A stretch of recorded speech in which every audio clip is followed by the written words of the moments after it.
वगैरह बहुत सारे आ गए थे, पर लोग जन विरोध के कारण उन्होंने ये सारा जो है यहाँ पर प्रोग्राम कैंसिल किया और वहाँ जो है देहरादून में इसका उद्घाटन किया। बल्कि यहाँ लोगों ने जेपी का जो बना था पावर हाउस, उसका भी विरोध किया था, पर सरकार ने जिद्द में उसको भी बना दिया और फिर इसका भी जो एनटीपीसी का बना दिया। ये पूरी जो है तो यहाँ पे जब विरोध एनटीपीसी ही इसका मुख्य कारण है, क्योंकि इससे पहले भी इतने भूकंप आए, वो आए, कभी भी कोई नुकसान इतना बड़ा हमने की टनल बनी और उनकी वो एक मशीन है, टीबीएमटी मशीन कह रहे हैं उसके, जिससे कि ड्रिल करते हैं, वो अंदर ही अंदर वो फंसी हुई है, उसको वो फंस गई है, तो उसको निकालने के लिए इन्होंने एक वो सुरंग और बनाई और उसका अलाइनमेंट गलत हो गया। फिर एक इन्होंने सरकार ने यहाँ उद्घाटन नहीं किया, सरकार ने इसका उद्घाटन जो है देहरादून में पवेलियन ग्राउंड में किया तत्कालीन सरकार ने, और सारे फूल वगैरह फेंके हुए थे, गाड़ियों में फूल लद के आए थे, वो सब फेंके हुए थे।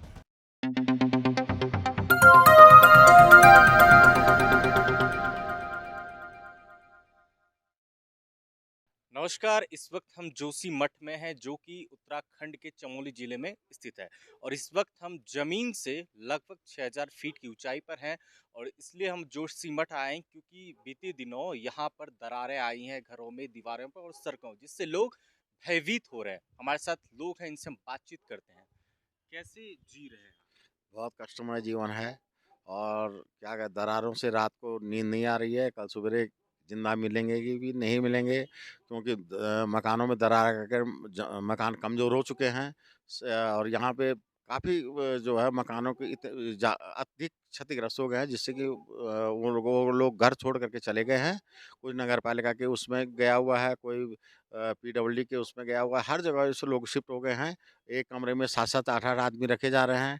खाने की व्यवस्था खुले में है, लोगों के पास जो है वो नहीं है, क्या कहते हैं, आग वगैरह ऐसा साधन नहीं है जिससे कि ठंड से अपना बचा जाए। लोगों के पास गर्म कपड़ों का अभाव है, बहुत सारी सुविधाएं हो रही हैं।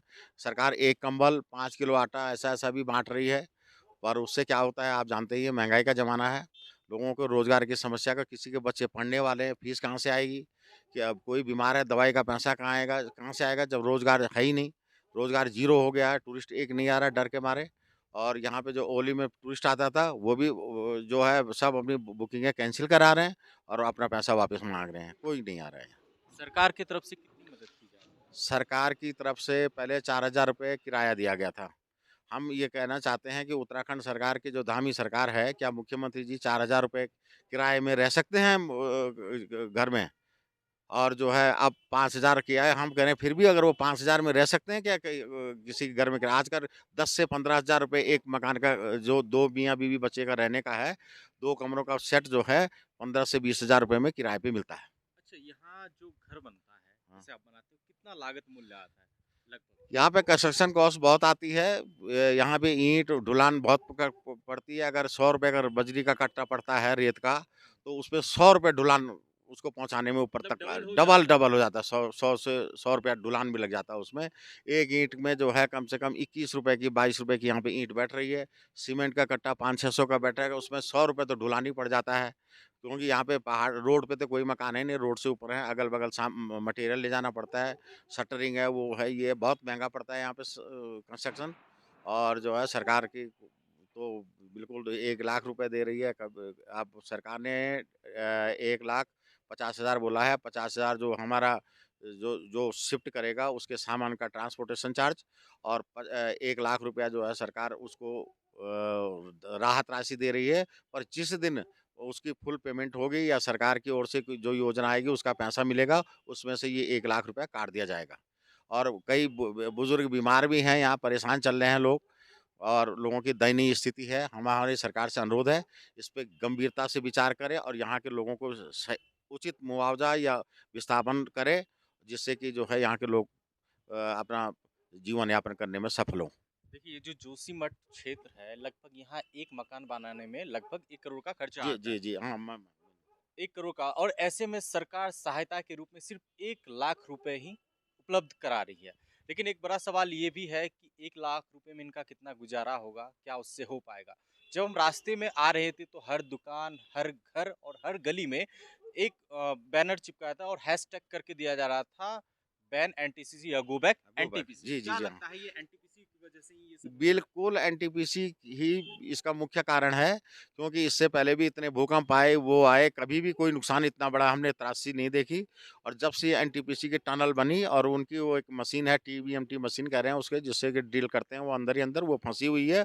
उसको वो फँस गई है, तो उसको निकालने के लिए इन्होंने एक सुरंग और बनाई और उसका अलाइनमेंट गलत हो गया। फिर एक इन्होंने तीसरी सुरंग बना दी, जिससे कि जो और वो शायद ज़मीन का उसमें वो पानी जो था कहीं से वो रिस गया या उससे वो पूरा बैठ गया। इसकी मुख्य दोषी एनटीपीसी है। एनटीपीसी को तुरंत बंद किया जाना चाहिए और यहाँ के लोगों को राहत दी जानी चाहिए। अच्छा, सुनने में आया कि जब यहाँ एनटीपीसी का काम चलने वाला था, तो आप लोगों ने विरोध भी किया था। हाँ, जब ये शुरू हुआ, किस वर्ष इस की बात है ये लगभग? ये 2010 के आस-पास होगी ऐसे ही 2010 की बात है। लगभग-लगभग। हाँ। तो उस समय यहाँ पे जो जैसे काम शुरू हुआ तो सभी ने यहाँ लोगों ने जेपी का जो बना था पावर हाउस उसका भी विरोध किया था।